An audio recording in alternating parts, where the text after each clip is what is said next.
Hello, everyone, and welcome to the Desert Farmer Podcast. What are we on? Episode 32? Says it up there somewhere. Somewhere. I don't know. I can't see it. It is September here, and actually middle of September, and really glad you guys are here with us today. So obviously, topic of conversation today is going to be pear testing. So for those of you guys who tuned in for that, hang in there. It's coming up. But we have a couple of housekeeping notes that we always like to do here at the very beginning. So you guys kind of have some ground rules of kind of what we like to do here to keep everything under control. Because you know Lori, and you know she likes order in the classroom. I'm a little crazy. Not crazy, just organized. I am crazy. I can admit it. That's okay. I'm not saying a word. Change the subject, Dwayne. Okay, so housekeeping note number one. Lori is keeping an eye on all of the comments. She sees you guys down there. So just because you may not necessarily hear us say it here on camera, we do see you guys down there, and Lori's going to interact with you guys when she can. Second thing is what, sweetheart? If you have a question, please write question before you state your questions. If you can put it in caps, that's better. Just so I make sure it stands out to me that I can read it to Dwayne and I don't miss it. Yes, so we do have some questions that were sent to us earlier this week that we'll be covering. But if you guys have questions here in the live chat, we're going to do our best to answer those here live on camera. So then last thing for me is thumbs up. Give us a thumbs up if you can. It helps us not only today to get everybody here to see the stream today, but it also helps us in the future as folks watch this later on. Okay, so we have an agenda. We're going to get to that said agenda. Doesn't everybody and everything have an agenda these days? I needed to have an agenda. I know. I felt all over the place. At least yours isn't nefarious. What you got? So what's first thing on the agenda is what you guys are going to be excited about this, especially if Slam Boy's around. Isn't Slam Boy's Is he on here yet? I don't know. We usually see him, but I know he'll be as excited as we are about this first one. So what's the first one on our agenda? Okay, so the first one on the agenda is our highlight of the week. And I know Slam Boy always asks what our highlight of the week is, so hopefully he's here so we don't have to repeat this, Slam Boy. But dun da da. Drum roll. Drum roll. We finally got dogs. Yes, we did. Well, okay, so we're only going to officially talk about one, but there are two over there. We got two. Yep, we got two. So we got the first dogs on the farm. You guys, if you watch the vlog that we have posting tomorrow, I believe, from last week, we're going to introduce you to our new dog. We're not going to give you details today. Yeah, we are. A little bit. Yeah, just so that you know it's a livestock guardian dog. There you go. Details are there. But that's definitely a highlight. So we actually got her 2 weeks ago, right? So no, we got her last Saturday. Has it only been a week? Yes. Wow, it seems like we've had her last Saturday and him on Wednesday. Yeah, you're right. This is what happens. I go out of town. It's like I leave this dimension and then have to come back to this dimension. Yeah. Anyways. So yes, so we got our first dog and got her from a local breeder here in Whitman, and it turns out that we had actually found her through Nate and Tara, beginning of summer, right? Yep, and I see Mars, you're on here now, so we're talking about our highlight of the week. And yes. If you missed it, we got our first livestock guardian dog. Yes. So, and then hey, Mars, by the way, thank you for the music. In fact, is it tomorrow? Yeah, so that was on my agenda, a shout out, which we'll just do now. Yep. Mars, I used a portion of one of your, the music that you sent us on the vlog that we'll post tomorrow. Yes, so you're going to hear that here on YouTube. Yep. And it's really cool. All those that's beats, we call them beats, almost like a Beats audio, but it's all these beats. And so there's specific times when we like to use that type of sound. So either way, we've got our first livestock guardian dogs here on the farm. They're both 12 weeks, right? Mm-hmm. So one's a bit larger than the other, but we're really excited to have them both. The second one joined us on Wednesday. Mm-hmm. I was out of town, so I know he arrived when I was gone. Yep. But so he got here Wednesday, and they're both doing really good. They're both doing really good. Yeah, they're both doing great. So that was our highlight. So finally got some dogs.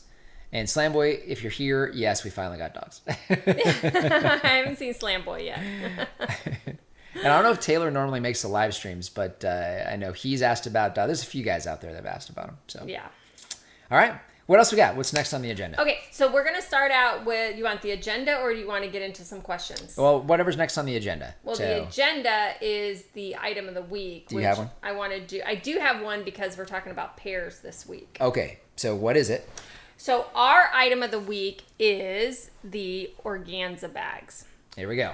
So we use these. They're not always 100% effective because sometimes birds or ground squirrels will go right through them on certain fruit. Mm-hmm. But for the pears that we covered this summer, they worked fantastic. Yep. So I don't know if I saw any that were lost to anything going through the bags. I don't know if it was through the bag. We had the one Seckle pear that had bird damage, but we're thinking it was that prior to. before I covered it. Yeah.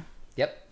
So that's a good sign. So because so these organza bags, this one is a 6x9, so it's a larger one. We've used these on pomegranates before to get them away from birds into the fall because they need to get into the fall as well. So I know we've used these on that. We've used these on grapes. So we've used these larger ones on grapes. And then we've used them now on pears. Yeah. So these larger ones are good. And we've used them on like the blueberries, just smaller. So not this size. So this size is for your larger fruit. The smaller ones I think are 3x4, if I'm not mistaken. Either way, we use those on figs and things like that. So the things we have found that this doesn't work on, number one for sure is peaches. So I don't know what it is about peaches. We've tried this on peaches and it's kind of hit or miss.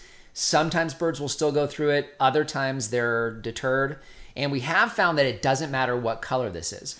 We've got a lot of folks that reach out saying, would it be better if it was green or brown? We had a pack one time that had green, brown, red, purple, all different colors. Yeah. And it didn't matter. So birds either went through it still or they didn't touch it. It didn't seem to make a difference. So either way, easy to find on Amazon. We have these in the Amazon shop. They're very inexpensive. They are reusable. There's an easy drawstring on these guys that works well. And they do last a few seasons. Yeah. Like I don't remember the last time we bought these large ones. Oh, it's been several years. Yeah, it's been a few years. Yeah. So topic of today is pears. And we're pretty confident this is one of the reasons why we are going to be talking about pear tasting today. Yeah, absolutely. Yeah.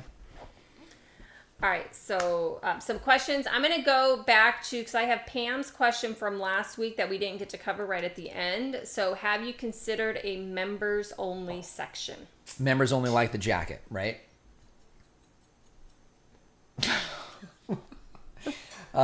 So I didn't know that, by the way. I didn't know that was coming up, but that's the automatic thing I say when we talk about members only.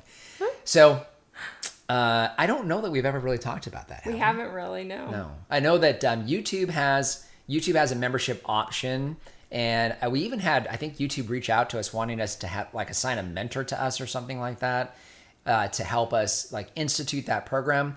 And I think it's because, if you guys look at our YouTube channel, and we have a lot of videos. I think we got just under 700 videos that we posted in the last 7 years. And I think we've got today 65,000 subscribers or something like that. And so we're I guess we're bigger than the average YouTube channel, but we're not big by any means. And one of the things about our channel is a lot of the views that we get in any given month are not from subscribers. They're not from you guys. I'm sure most of you guys are subscribers probably. So if not, subscribe. It helps everything when you subscribe. But the challenge has always been that a lot of the views that we get are not from subscribers. And so they give suggestions on things like this. And they've always suggested, because the percentage of views that we get from subscribers is lower than the typical channel that does well with memberships, not to do them. So we haven't done them here for YouTube. Now, memberships for the farm, that's a different story, right? You and I have talked about that because there's advantages to us having folks that are members of the farm and would have access to things on the farm here, things that we produce on the farm specifically. You would have access to things that we can't just sell to an individual. So there's rules and laws and regulations that we follow here. But when you're a member, not to say that we would break those, but there's things that we can do for you guys that we can't do outside of that. So we may do something like that. We're kicking it around. We did a really short meat membership a couple years ago that actually did really good. Yeah, So, we did the protein share. the protein shares. Yep. So that's something that we probably will do. And of course, that's for everybody here in Arizona, not for you. I think with, like the members only thing on YouTube is that they do like extra stuff for the members only is kind of the draw to that. I don't have time to do anything extra. Oh, so you could probably do like private streams and things like that. Yeah, right? and kind of like more like whether it's behind the scenes stuff or, additional like teaching of something. Yeah.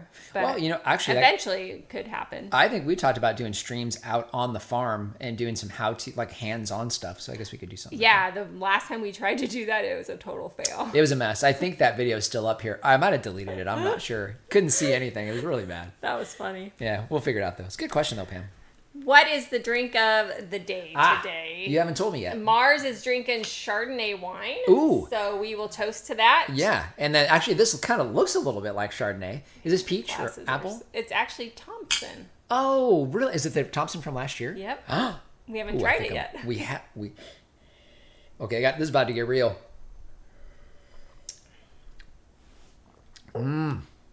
That's good. That's good. Oh, wow, that's fantastic. Do you remember whether we back sweetened that or not? We put 5 cups of sugar in. In how much? Do you remember how big the batch was? I can't remember. That's still a pretty good amount of sugar. Either way, this is really good. Yeah. A whole lot less sweeter than the year before. Yeah. Oh. Yeah. We're definitely doing better on making them not too sweet. Well, I bet the Chardonnay's good too. Yeah. Ooh, I might have to. Sorry, I'll apologize now, guys. If this gets a little sideways, it's her fault. It's always my fault. That's okay. I don't care. Are you guys selling moringa trees in pods? I know it's better directly sown into the ground, but every one of my 15 seeds failed for some reason. Oh. That stinks. That's a bummer. So, okay, we don't have plans to have starts here. I'm surprised you had that tough of a germination rate. I think the worst germination rate we've had on any seeds is about 70%. Even the seeds from last year germinated at 70% in the bad soil. I think, okay, the answer is no. The short answer is no. Now, a big part of that reason is only because in our experience, transplanting does not go well with moringa trees. So, and we don't want to have that happen to folks. We want folks to be successful for the things that we sell from the nursery. So I don't know that that's something that I would want to try to do, only because we've had that experience. So, and had folks share that same experience. Now, as far as getting them to germinate, what I would consider is number one, amendments. I don't know whether or not you did any amendments in the soil. If you're not getting any germination, it almost sounds like you need to. Let me know where you're at. If you're here in Arizona or if you're somewhere else, because that could also impact what you see going on there. So let me know. And also, I know Reed, if you are here in Arizona, I know Reed had some moringa in pots. And I think I remember seeing not too long ago that he still had some of those. Oh, okay. There you go. Yeah, so, that could be an option too. Yep, that'd be good.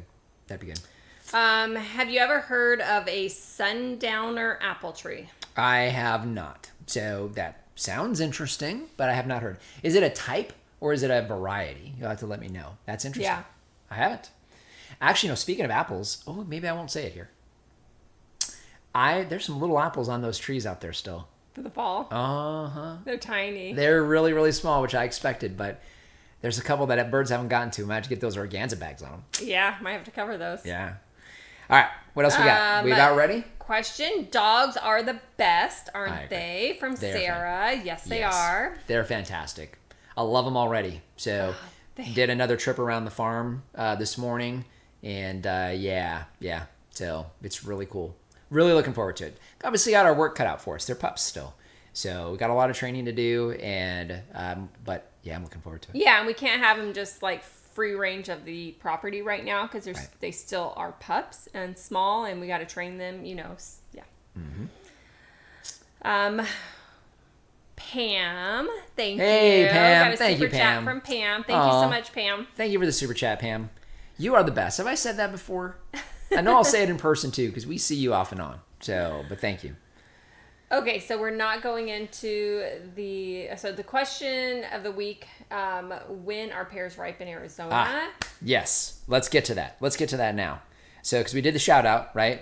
to Mars. Mars, again, we're going to have some of your music. You have to see. I'm sure you'll be able to pick it out tomorrow, but it will be in the vlog tomorrow. So thank you for sending that over. We got a few of those. Yeah, it's part of it. I wasn't able to, the clip wasn't for the whole thing, but yeah. Yep. So that's pretty cool. That's the first time we've used music on a YouTube video that wasn't from YouTube. Yeah. Yeah. So that's pretty cool. I love that. All right. So what do we got? This is the topic of the week, right? So what everybody tuned in for. So if you guys can give us a thumbs up, appreciate it. But let's get to the topic. What you got? Yes, so pears. Yes. When are pears ripe in Arizona? So we have our We don't pear know. trees, I got a real short answer. I have no idea when they're ripe. Yeah. Because we don't know yet. And we've been babying these pears to get them to survive. Yes, don't start with that one. Oh, sorry. Yeah, don't start with that one. So we've got, let's get the knife out of the way.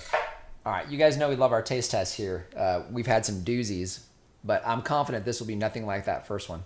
All right, so we've got a few different varieties there. I'm going to start out here. So it's going to be, I guess you guys are opposite of me. So on my right, your left, both of these are Seckel pears, all right? These are naturally a smaller pear, and you can see really small for us. I know when these grow, I think we've got a shot of it in the vlog tomorrow, or we actually, no, I take that back. In the video we posted today, you guys saw us talking about how we grow these and how these look on the tree. I think we even have a picture of them in Lori's hand. So they're very, very small. I'll say they're a little bit bigger than maybe the size of a ping pong ball, would you say? Right? Between a billiard and a ping pong ball? Yeah. So they are quite a bit smaller. All of ours stayed pretty green. I think they've got, we let these sit out on the counter they didn't sit out very long, maybe about a week and a half. It wasn't quite 2 weeks. And these started to get soft at the top, and they're still kind of soft at the top. So you can see much smaller, and I think that beginning of September harvest, I think was perfect for these. Yeah, because I we're think so too. 2 weeks out from that. So we'll see how they taste, but I think it's going to work out. The next one that you see here, I think, is this the Shinseki or is it a 20th century? Do you remember which one? Shinseki. Shinseki. So this is a Shinseki pear. Now this is an Asian pear. So again, shaped more round. That's probably a little smaller than a billiard ball, but it's close. Yeah, we have some on the tree that are a lot bigger, probably double the size of that. Right, and they will get bigger than that. Mm-hmm. Now these particular fruit you can definitely eat fresh right off the tree. So this is not one that needs to blet. So it's an Asian pear that doesn't. This is a European pear that does need to blet. So if you try to pull it off the tree, eat it right away, it's going to probably have a little bit of bitterness. It's going to taste what's the best way to describe it? It'll come to me. Either way, not good. And then the last one we have is a Waddell. Now this Waddell pear, I'm pretty confident is not ripe. I don't think it was ready. So these are quite a bit bigger, as you can see. Now this pear is actually small. We're going to show you an example of one that's a little bit fresher or a little bit later and probably more true to size here in just a minute. So we'll give you an idea of a size reference. So we have Seckel pear, we have a Shinseki Asian pear, and we have a Waddell pear. So European, Asian, and another European pear. So these are the only ones, well, I guess we did get a 20th century Asian pear, right? So the only thing not represented here today would be the 20th century Asian pear, which we have a video trying those, I believe, from the old farm. Yeah. And then the Comus pear, which is too small and hasn't given us any production yet. Yeah. Right? So those are the only two not presented here today. So what I'm going to do, first thing I'm going to go ahead and cut open the Seckel. So do you want to show them a couple other examples? Yeah, so this Waddell pear we picked 2 weeks ago. So that's that one. Then we got this one a week ago. So you kind of see the difference. So it is a little bigger. And then we have this one that actually came off the tree yesterday. Yeah, so quite a bit bigger. A week later, so it's even bigger. Yeah, and I can also tell as well. So this one has the green is kind of matte. It's pretty dark. And then you go to the one that just fell off the tree 2 full weeks later, and it's starting to get almost a yellow tinge to it. Yeah, this one has very little red, though. Very little red, so it must have been further inside the tree. Mm-hmm. So I'm not all that hopeful for this one, especially with these things coming off the tree. Okay, well, let's try these ones. All right, back to trying. So there's how those look. I'm going to try to get it to, I don't know if it's going to, but either way, here, let me try to get Lori's face out of there. Either way, you can see those are the pears. Basically a standard looking pear. Again, these are Seckel pears and nice and juicy. Might be hard to pick that up on camera. And then remember, we let these blet on the counter or ripen on the counter. at room temperature for just over a week. So it's probably about 8 or 9 days is about all it took for these smaller pears. So here you go. Try that. Cheers.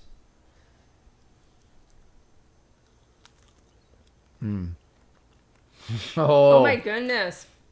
Oh, you guys. The texture is like perfect for a pear. You know how like pears can be either too firm and too mushy? Oh, wow. I'm really surprised. You guys, we need to put this down on our ripening chart like right now. Yeah. I'm about to walk off camera just so I can get to my Excel spreadsheet. Wow. Okay. Here's the deal, you guys. Seckel pears, beginning of September. Yeah. So for a seckel pear, you're going to pull in Arizona, you're going to pull that fruit off the tree at the beginning of September. Let it blet for about a week. We put them in the fridge to save them to today. But Yeah, that's been in the fridge for about a week. That is really good. Oh, the good news is I have a second one. Okay, so I'm going to keep reading questions while you're doing that. Yeah. When you use organza bags, have you noticed a certain color bags help more than others? And I think you briefly touched on that. So I don't know if that was, before or after. I still have mine over here. So we did a test on that. We didn't do a video, so we didn't get it on YouTube. But we did a test on that on the old farm. We had a pack of the smaller organza bags. And so we put those on figs, predominantly on figs. And when we had issues with birds, it didn't seem to matter what the color was. So at one point we had every color on the tree. We also had larger ones when we were having problems with the birds going through the peaches or getting through to the peaches, and they didn't hesitate with the green.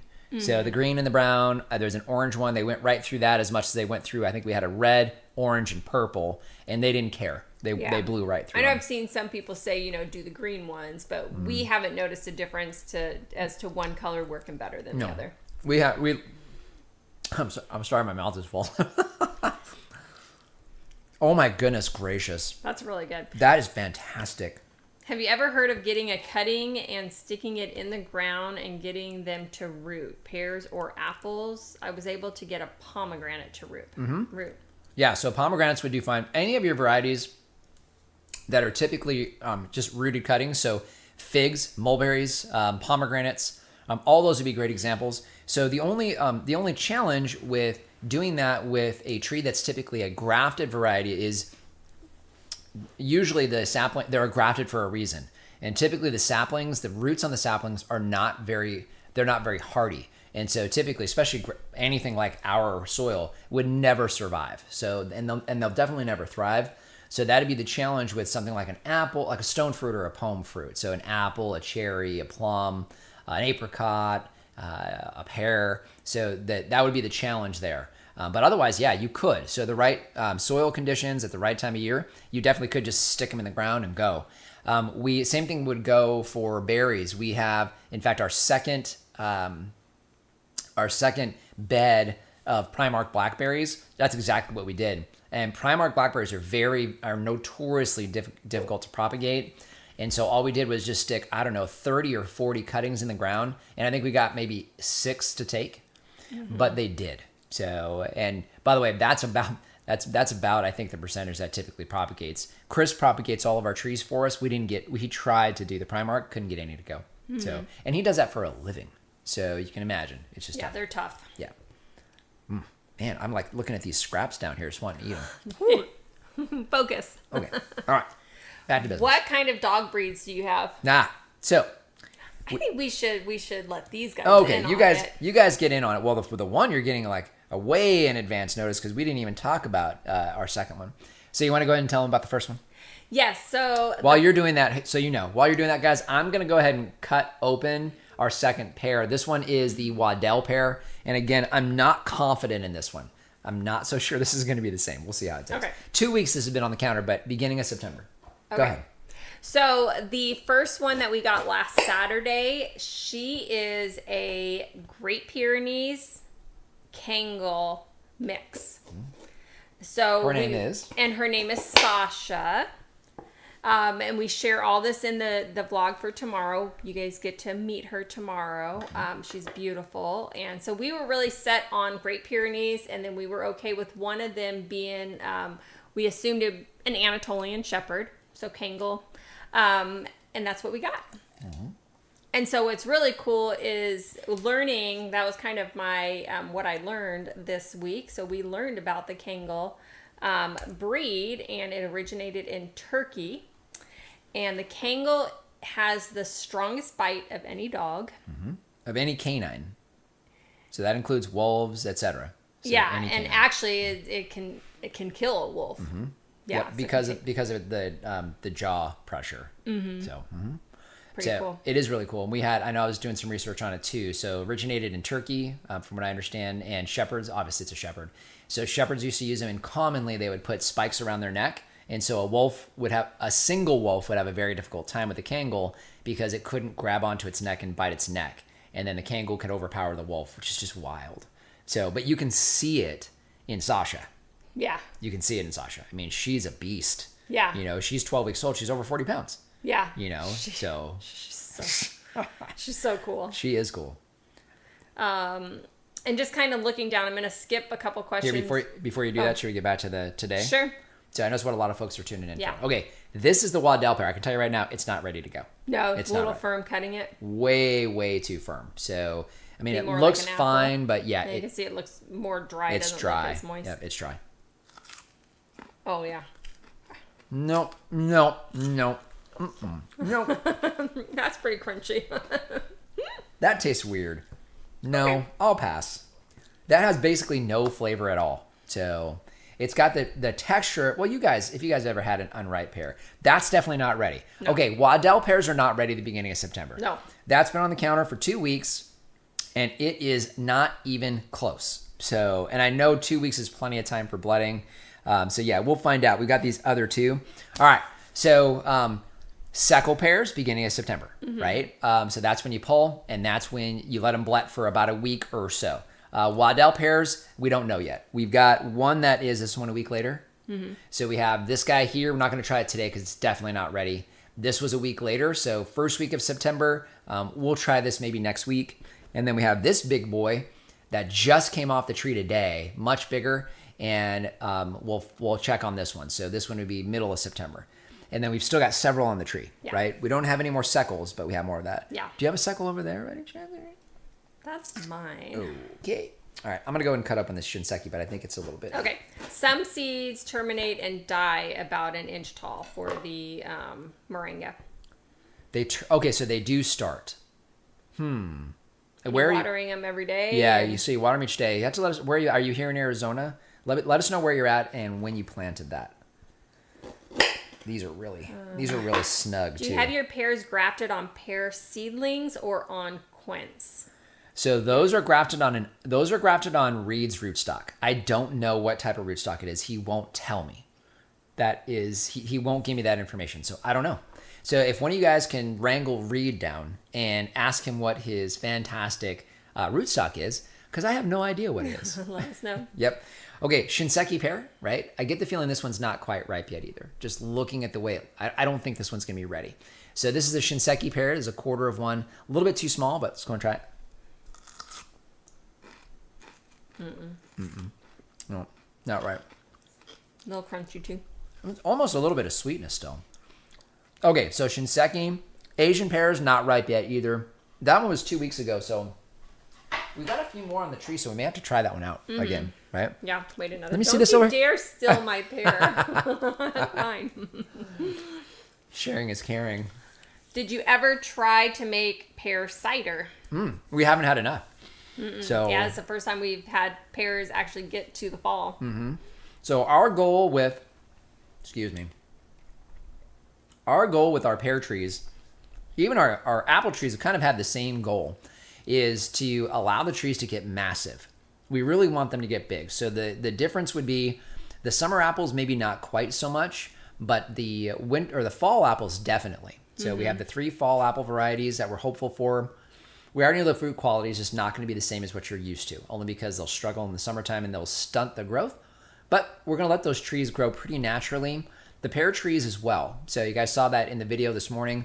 We don't do a whole lot of pruning. We do a little bit of training on the branches, but not really. So we want to let that grow nice and vertical, get really dense with some of the branching. I think that's helped us. with the fruit. Not only helped us with sun damage, but also with protection from the birds. It's just hard. We missed a couple, that when you're covering, and the trees are still small. Those trees are only about 10 to 12 feet tall, the tall ones. Those can get 60 or 70 feet tall. Yeah. And almost as wide. So you can imagine how much fruit. So once we have that going on and we figure out timing as far as when to harvest, that's a different story. I think that'll be happening because that sounds may happen. wonderful. That'd be really good. Yeah, it sounds wonderful. All right, what else we got? If you were to build a greenhouse, how would your ideal build plans be like and where on the farm? This is a fantastic question. In fact, you guys ask questions right before things occur. So tomorrow you're going to see our it's not even really a redneck attempt. I wouldn't call it that. It's not even an actual greenhouse at the moment. No, there's so many things here that we do that I call redneck because we threw them together and it's not like the official thing, like little huts that we build for everybody and just the pins. But it's not a redneck, but we have a mini greenhouse that we are putting together, and we just had this conversation, a week ago? Yeah. Maybe 2 weeks ago. And of course, the challenge with a greenhouse is there's a very short window when a true greenhouse would be effective here in Arizona. And it's mainly winter because it's too hot during the summertime. However, we have things that we want to start this time of year that we need to protect from birds and critters. So it's hard to start things inside the house, or even under grow lights. We're not that good at it, and we're not consistent enough with care because we're busy.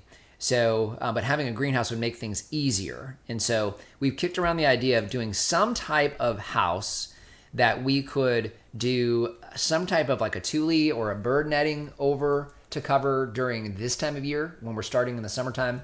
And then something that we could enclose during the winter time. And that would allow us to extend our season and do starts in the spring. So we are kicking that around. As far as the question of would we do one ourselves or like a kit or something, I know when we were shopping, we were looking at kits, but at the same time, we have some ideas as how we might be able to do that ourselves.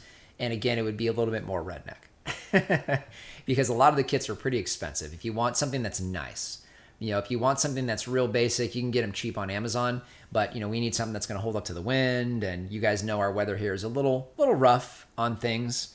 And so I want to make sure that it's something that's going to last a bit longer. Of course, the other caveat to that is how much do we really need a greenhouse for?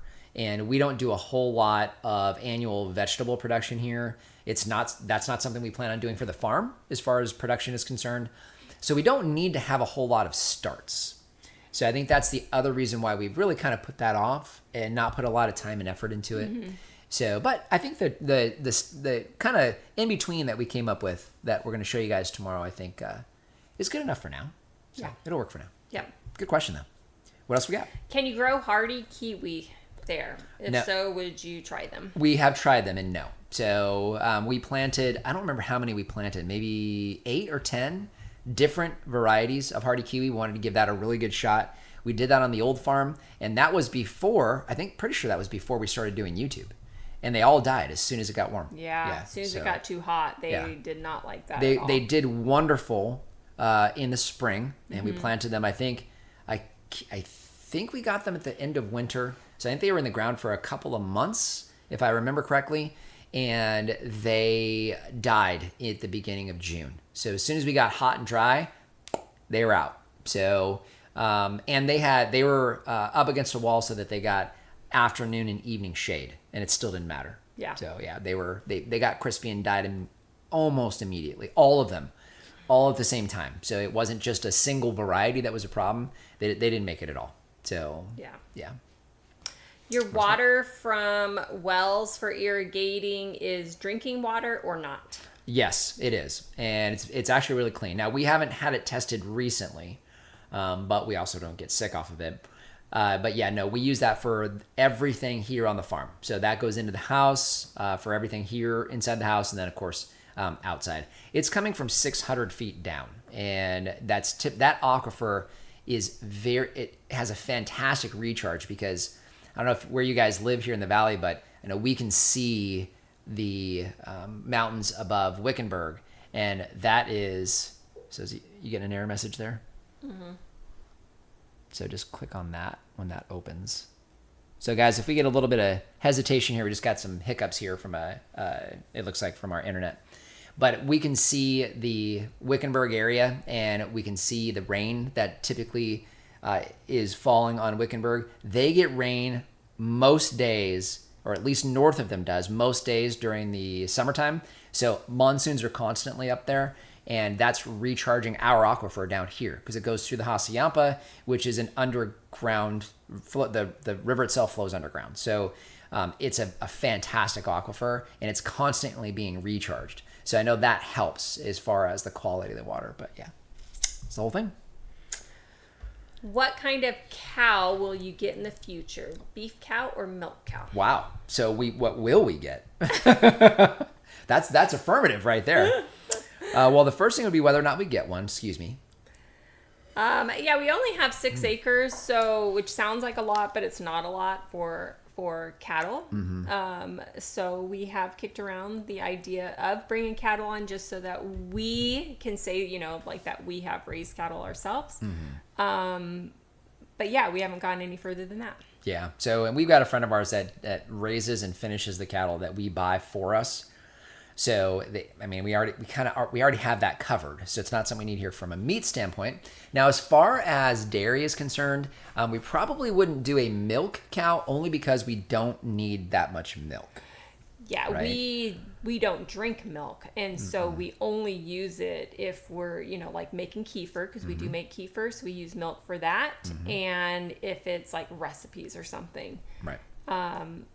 Which we would be able to do goat's milk for. Right, and so we do have the goats, and now we've recently gone a lot more keto as far as how we eat, and so we have incorporated a lot more cheese into our diet and more cream. So we do go through a bit of cream, quite a bit of cream, and these goats are actually good cream goats. They do a good amount of cream in the milk. So so that is something I think we're going back to. You guys know that we've kind of halted that, and at this point we're going back to it.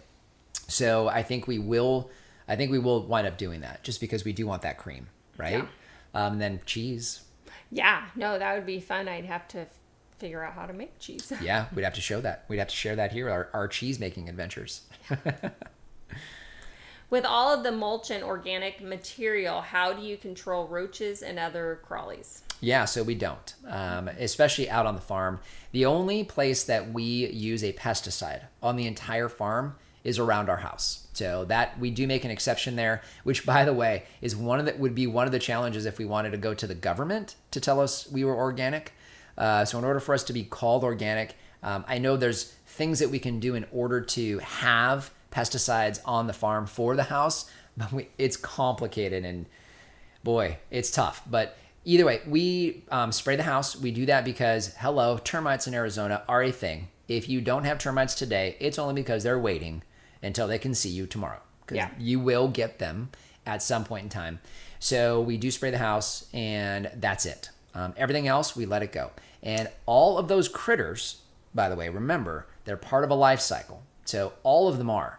It's hard for us to imagine cockroaches being anything productive, but they are. So they consume organic matter. That's why they're in your house. They're not eating your wooden floors. They're munching on things that you don't see. The crumbs that fall on the floor, the thing you left out on the counter overnight. That's what those little critters are eating. And so they're doing the same thing out on the farm. So they're consuming organic matter, creating organic matter. Anything that consumes organic matter excretes organic matter, and said excretions are good for you. Yeah. Well, eventually, they're good for your plants. So the only thing I would say is that if you are trying to control that without spraying, do you have chickens? Because our chickens go crazy over any type of bugs. Our ducks do as well. Both of them. Yes. And so guineas. Guineas. I have to bring that up, sweetie pie. Go ahead, say it. Do you have to say that 10 times in my head just so that I would kind of have it in my head? Okay. It's her patience that keeps us together if you haven't figured that out yet. So anyways, but your animals can help control that.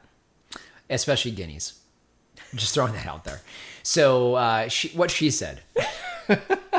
Actually, especially roaches. So we don't get a lot of roaches here. I don't think we've had one in the house. Thank goodness. You would lose your you-know-what if we did. Flip out, yeah. Oh, man.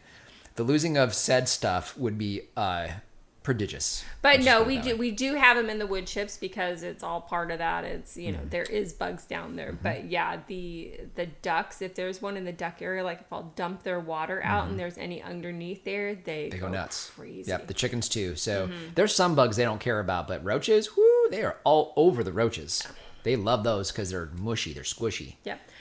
If you could both give your 30-year-old selves advice, what would that be? What are you talking about? I am 30. I know. One of these days you'll be 31. So Lori doesn't know. She doesn't have a good answer to this question. Well, what would you tell yourself today for yourself in the future? How about that? Say 18 years from now. Don't care what other people say. I get so much criticism that I don't even care anymore. Yeah. Okay. So here's a good one that I've learned. I've learned more recently because I spend so much time with Austin, right? So our son he's going to be turning 28 this year. And I work with him, so I see him every day during the week, which is wonderful, and we're very close. And he's married now. And hello, Nikki, Austin, we love you guys. But one of the things that I've learned really over the last few years is how very little I control anything or anyone other than myself. So Lori taught me a long time ago. I can't control anything that she says or does, not a thing. So I can influence it, maybe. That's questionable sometimes, but control, absolutely not. So, and I was just talking to my mom today, and we're talking about Lori, and I said, one of the things that I learned early on is that I needed a woman that would stand beside me, not either way, so not in front, not behind, beside me, and so I need a partner in life, and that's what I found in Lori. Come here, sweetie, before I get tears and lose it. And this month is our anniversary. That's right, 28 years. I haven't forgotten. September 24th, just in case you were wondering. September 24th. 28 years. 28 years. Goodness. I know. Do the math, by the way. Our son's 28 and we've been married 28. Yeah, there you go. But the shame. There's no shame at all. I know. I was hiding the shotgun. They're all with us. The shotgun was hidden at our wedding. Not a big deal. I knew it was there, but it was hidden. So anyways, one of the things that I've learned is that I can't control other people at all and other things around me. You just can't. And I've always, for whatever reason, that's my safety net, is to try to control as many things as I can, like I actually can control them. So I think as I've gotten older, I've realized that, number one, and then number two, I'll second what you said, is I don't care. I'm less and less do I care what other people say or think at this point in my life, and that wasn't always true. And I think what's helped is being on YouTube, and you get so many hater comments, and it gets to the point that you're like, you're not going to satisfy everybody, and don't even try. No. And if we always going to have somebody complaining. Always. And I think we tend to avoid topics that are more controversial the vast majority of the time, and that's only because we don't want to get into the conversation. And so, not that we don't have opinions about those things, that we don't do controversial things. That's not true either. But it's not something that we necessarily share here, only because we know we're not going to change anybody's mind, and the only thing it's going to do is cause angst and frustration. So it'd be those. So what else? So we still have a lot of questions on here that I'm going to get to, but I'm going to get to Kevin had sent us an email with a question on pruning on your peaches, stone fruit, apples for this fall. So it was basically, he's got a lot of growth this summer and wanting to know if he can prune those back so that his fruit isn't even more out of reach, basically, when it fruits again next spring. Right. So I'm going to separate this out, peaches and basically all your other stone and pome fruit, because peaches and nectarines. And remember, a nectarine is a fuzzless peach. That's literally all it is. So your peaches are the stone fruit that is produced on last year's growth and last year's growth only, generally speaking. So if you think about it, you have a branch like this, and then during the growing season in the spring, you have a new branch that grows up like this. So now this branch, you'll get fruit on this one this year. Next year, you're going to get fruit on this one, right? So if you cut this one back in the spring or summer and you get a lot of growth in the summertime, this goes up like that, and you've got all of this to put your fruit onto, okay? If you cut this in the fall, you're cutting back your production, okay? Now, at the same time, if you cut this in the summertime here in Arizona, because as you guys probably know, if you've grown fruit trees for a while, we also don't get any growth in the summertime. We get a very little bit in the fall, but a fraction of what you get in the summer. So that's one of the main reasons we do not do summer pruning on peaches any longer here on the farm. We want as much of this to grow and produce for us next year. So that's why I don't know. This probably makes absolutely no sense to you guys with my hands this way, but it did in my mind. It looks kind of funny on the screen. I'm sure it probably does. But either way, just realize that that's peaches. Now, your other stone in your pome fruit, most of your pome fruit, not all, but the varieties we have here, those are spur producing apples, and also your plums and your apricots and your cherries. Those are all spur producing as well. So they fruit on spurs. So those spurs can last a few years, and those spurs take time to develop on older wood. So wood that's at least a year old is where you're going to get spur production. Now, on newer trees, there's either no or very few spurs. Typically, those spurs are produced at the beginning of the growing season. Beginning of the growing season is typically when you see production of spurs. Not always, but typically. So those spurs will produce after you do your pruning in the wintertime and you break dormancy and the spring growth appears. Those spurs will produce on the older wood that's already a year old, okay? So now, once you get into the summertime, if you prune any new growth back, the only thing you're doing is controlling height for the summer and the overall height of the tree, okay? Because the tree will naturally stay smaller because you're pruning it back during the growing season. It'll also thicken up some of the branches, and you may put on some spurs. Now that we've gotten into the fall, chances are high you won't see any spur production if you prune back. So if you want to prune back now, you're welcome to, but keep in mind, you have sap that's still running in the tree, okay? So you have the possibility that you could get infections. Now, we already know this is Kevin, he's in Vegas. So the chances that you're going to get any type of infection right now is basically nothing, because we all know that monsoons are pretty much done. We are dry and still warm. So chances are really high. You're not going to get a fungal infection or anything like that, but somewhere else in the country, you prune this late, you could have an issue. So my preference is to wait until you get into the dormant season for two reasons. Number one, sap. You don't have sap that's running with that possibility. Number two, you can easily see your pruning cuts because at that point you either have defoliated the tree or it's dormant and it's lost all of its leaves. So it's very easy to see where you would make your best pruning cuts. So Kevin, for you specifically, if you wanted to go ahead and start winter pruning early, which is kind of what you're doing, go for it. But at the same time, your winter pruning is going to still be critical because cutting those back and encouraging spur growth is really what you're doing during that wintertime pruning. So hopefully that makes sense. And that really applies to any of your other spur fruiting varieties. So here we go. All right, so the moringa trees, they are in Avondale. So got the organic seeds off Amazon, tried some seeds in the ground and tried some in potting soil. I think amending the soil more is a good thing to do. Yeah, I think some soil amendment. So if you're having that issue, and then don't be afraid to amend that down a little bit further because you need that taproot to get a really good head start. And one of the things that we've done with the last few plantings on the moringa is we've dug down not too far, maybe a foot or so, and just broken up the dirt really well. I don't know that we've done any amendment. I don't think we've done any amending, but we have broken up the dirt really well, broken up all the dirt clods, and we'd give it about a foot head start on that taproot. And then water every day. Every single day. Every single day. Remember, don't forget mulch. So those things need mulch. You need to maintain the moisture on those plants. These are seedlings that have just started out. They can't afford to go without water. So, and we're planting these, you guys, at the peak of summer. So, it can't go a day without water and plenty of moisture. Good question. Do you have some summer pear variety? No, I'm not aware of a summer pear. So, I'm just not aware of one. So the summer apples. And there's only a handful of those. So, we've got the ones we're growing, the Dorsetiana, the Tropic Sweet, and the Einsheimer are the only four that I'm aware of that work for us and are truly summer ripening, meaning they ripen in June. Mm-hmm. That's super, super, super early. And the reason why that works is because they break dormancy so early. They break dormancy in January, end of January. And it takes that long to ripen fruit, to set and ripen fruit. So they break dormancy in January. They're flowering in February, but you don't have ripe fruit until June.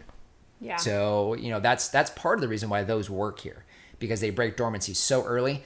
And of course, that wouldn't work anywhere else. And so, but they work for us here. But back to pears, I'm not aware of a summer ripening pear. Those are all fall. So even the ones we have here. And you can see this guy here. I mean, that's a legit pear, you guys. Is big. I mean, that's bigger than a baseball. So that is between a baseball and a softball. And that's probably not the biggest, but that's probably what size they should be. Size, but yeah. And I mean, this reminds me of is it a Bosque? Is it the Bosque pears? Either way, the shape and everything. And that's heavy. We should have weighed this. Yeah. But that's at least a quarter pound. We still Probably. Maybe more. So it's legit. Did you try fuzzy kiwi too, or just the hardy? We only tried the hardy kiwi. I haven't met somebody here that said that their fuzzy kiwis do well. So we haven't tried it. I know that those are challenged because they definitely need moisture. So they need some humidity and moisture. So we have not tried it. Mm-hmm. No.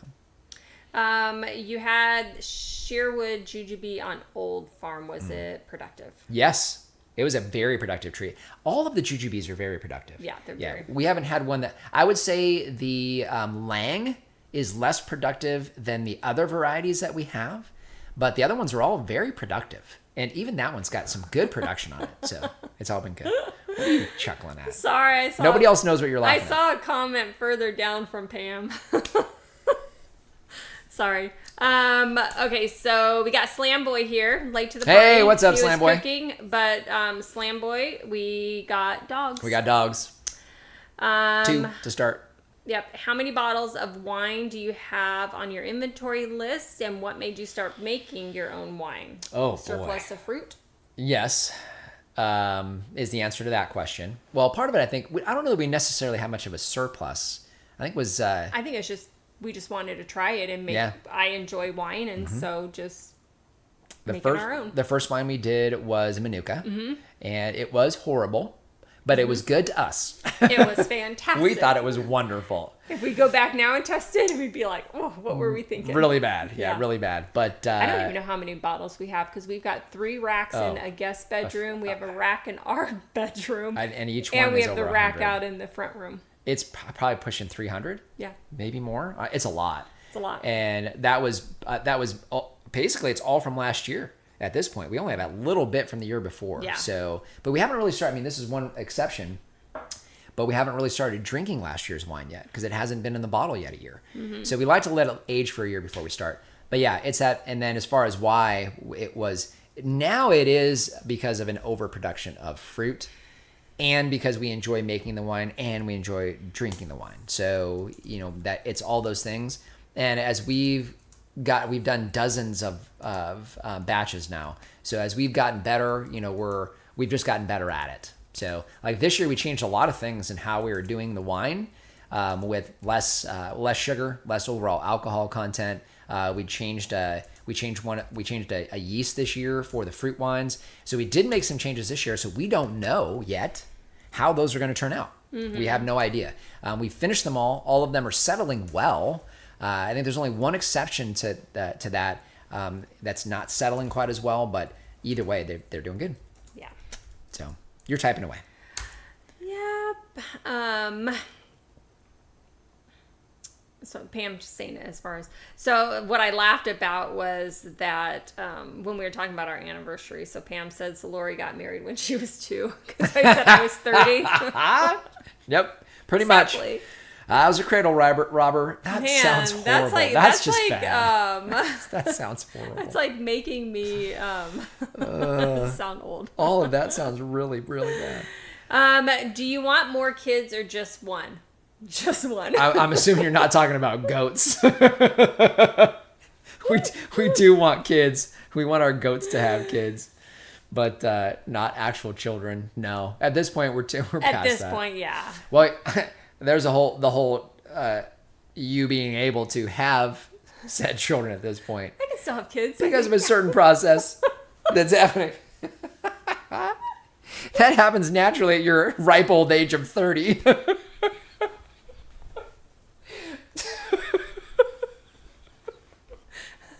No, I would not. I mean, have, you've been having I kids would- since you were 2, so I guess it makes sense.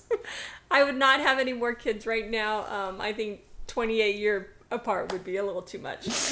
We had briefly thought about it when Austin was a teenager, and we're like, Yeah. nope, we don't want to start over. Yeah, because no, instead we decided to move out of the city and start a farm and meet all you folks. What plans do you have for your 28th anniversary? I don't know. I think we're going out to dinner, right? Mm-hmm. So we're going out to dinner. We usually do dinner. I think that's typically what we do. It's hard to get away from you guys, when you get to 28 years, we don't even buy cards for each other anymore because it's just a waste of money. No, it so- just gets thrown away. So do you want to? Well, let's see. Somebody asked about this. So full transparency. Do you remember the last anniversary card that you got? Or no. It wasn't anniversary. It was oh, come on, Valentine's Day. It was Valentine's Day. Yes, Go Valentine's ahead. Day. Go ahead. Tell them. This is when I said, okay, we're done. We're done buying cards. So I can't even remember what it was. I think it was it was Valentine's Day. So I got a card and it was like a birthday card or something crossed out and wrote Valentine's Day on it or something.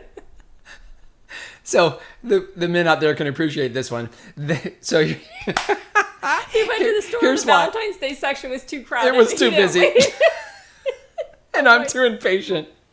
So I didn't wait for all the guys all strung out across this thing, all trying to pick out the same card. I'm like, you know what? Forget this. I went around the corner. I found a birthday card for your wife, and I brought it home for Lori. We haven't done cards since then. I'm a romantic, you can tell. Oh my goodness. Oh my goodness. That's so funny. I was like, okay, don't even bother anymore. It's not worth it. Oh, to this day, it's great. I don't know why you're still here. I'm glad you are. Thank you, Lord. You found the right one. Okay, do you wait for the pear stem to pull loose to know when it's ripe when sitting on the counter? I do that with the Bartlett pears I buy at the store. Yeah, no, we haven't we haven't done that yet. But I think that's one of the reasons why this one is intriguing to me, especially 2 weeks later. This one you basically just brushed up against. I was trying to take an organza bag off of it to get a picture for the live stream today. So there was 3 of them in there. So I got 2 organza bags off. I was taking that one off and it just fell off. And it popped off. Yeah. So may not be the case. That's good to know, though. I know we had somebody else who does pears and said that as soon as you start seeing them fall off the tree, that was another one. Although, I mean, I haven't seen it. I guess we did have a seckel pear fall off the tree. A couple of seckel pears. So maybe that's it. Maybe. So this one kind of fell, but you made it fall. I guess I made it fall. Yeah. Here we have summer pears. So QT, Williams, Red Williams, Claps. Do you know of them? No, I've Never not heard heard of of them. those. So interesting. Yeah. You have to let me know. So is where you're at, and then when those break dormancy. Now I'm curious, and what their chill hour requirements are. That could be another issue, but I'm curious now. Yeah. Okay. Have you tried to make mead with fruit and honey? Just made my first batch with Arizona honey and grocery store peaches. Ooh, no, I haven't, but I have heard of mead. I think we were kind of, what I wanted to do, but it hasn't happened yet, was get some honey from our bees, which we haven't gotten yet, and use that for a mead. I thought that would be kind of neat. So, especially since we don't do a lot of sugar in anything. So that sounds great, though. Yeah, and George, he's my peeps when it comes to wine and vineyards. Yeah. Slam Boy found a border collie pup. Ooh. So good with the chickens. Door chickens won't come out. Nice. Pup kept hurting. Oh, wait, no, that's not because Coyotes were on the fence line. Good girl. Oh, Yeah. I see. So So- that's why she did it. Yeah, so we do want to get a smaller dog to help the cats with all the ground squirrels, mice, and stuff. So if you guys have suggestions on that, that's our next one to look for. So you have to let us know. And look what time it is. Wow, this went really fast. It went super fast. So, I know we have so much on here still. Yep, we're gonna get to some of these, but I do want we're right at about an hour, and so just want to one last time, if you guys can give us a thumbs up. If you guys are just joining us here, we're almost done, but if you can give us a thumbs up, that'd be great. Helps us today and in the future. So I just want to thank you guys for joining us today. This was the Desert Farmer Podcast, and it was the middle of September. Great time with you guys today, especially doing the pear taste test. I know we've got a few things coming up here as we get into the fall and winter months when it comes to taste tests. So, a couple other reminders for you guys. It is September, fertilizing season, right? Irrigation, we are making changes to that. We're going to talk to you guys more about that probably next week. So remember that. And we've got cooler weather, right? So we've got the chance of down into the 50s in a week. A low, yeah. Our highs down into the 80s. Yeah, which means that we'll be wearing sweatshirts, maybe jackets out there at 50 some degrees. That's funny. But just want to thank you guys for being here today. This was a lot of fun with you guys. Really enjoyed all of you guys today. Thank you so much for you guys down in the chat. Lori gets to see all the stuff that you guys are doing down here. I get to see it after the fact. But I just want to thank you guys for spending the time with us today. Speaking of time, the most valuable thing we have here on the planet is time. It's not gold, not silver, not the US dollar, not Bitcoin, it's time. And you guys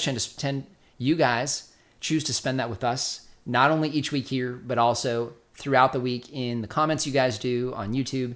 And you know how much we enjoy spending that time with you guys. And this is a chance each week we get to do that and give a little something back by answering your questions. I hope you guys enjoy it. So we have a few more questions real quick that we can wrap up. Do you notice more viewership on Friday releases or Sunday releases? Sunday for sure. So the Friday we wanted to get out to you guys ahead of this one, just so you guys were able to see that. The pears. It was just because of the pears. It was because of the pears. We wanted to do the taste test today, but we didn't want to do that before we had that video out. Right. So, and then we've got another one coming out tomorrow. So it'll be a little bit packed in here because we had a backlog and timing, so we wanted you guys to see it. But typically, Sunday's a lot better. Really, Saturday's probably the best because you guys always used to see us there, but we replace that with this. So, but yeah. So crab and lobster meal, too much increase of calcium with our hard water? Crab and lobster. Oh, gotcha. No, you should not need calcium. So, and I know this is Pam. No, this is Preston. Oh, okay. I can't see from that far. So yes, if you're here in Arizona, you would not need calcium. So we've got soil testing done, very high calcium, and it wasn't surprising. That's part of the reason we have that caliche layer down there. So no, you wouldn't need that. I would not add that. Calcium should be fine.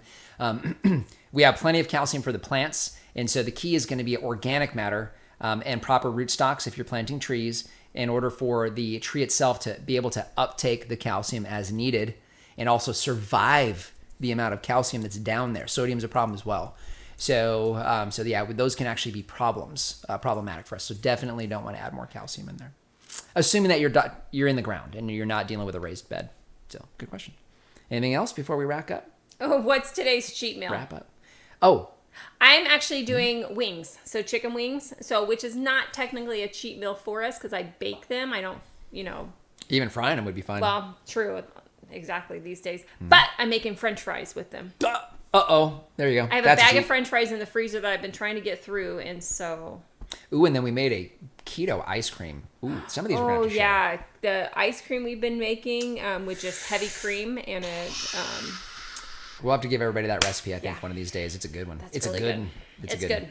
All right. Anything else while we wrap up? Nope. Just got Jack Russell as a suggestion for a little pup. Definitely which on the list. On the list. Guy, we're wrapping up. Everybody's saying awesome. Bye. Have a good weekend. And great.